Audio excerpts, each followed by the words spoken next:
जय जगन्नाथ। बीजेपी सरकार समय रे लोक माने निजकू असुरक्षित मने करुचंती।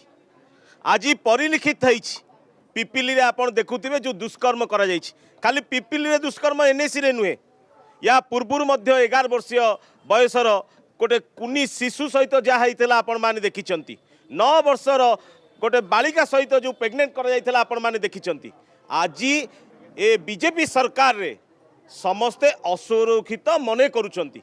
तेणु आपण मानक माध्यम रे मु सरकार को निवेदन करबा पई चाहूची, जो डबल इंजिन सरकार कथा आपण कहितिले, जो आपण कहितिले लोक मानकु सुरक्षा दबा कथा, से सुरक्षा दया करी दियंतु। नचेत आगामी दिन में जनसाधारण माने आपणकर ये जो थाना को सांगेरे रखी लोक मानकु जो असुरक्षित भाव छाड़ी देइचंती, ए दुष्कर्म बढ़िबार लागिछि। जहाँ पिपिलीर पूर्वतन विधायक कहते बाली चोरा चालन हेलानी, विभिन्न कार्यक्रम आपणकर लोक माने असुरक्षित मने करचंती, तार उचित जवाब आगामी दिन में जनसाधारण माने आपन को जरूर देबे।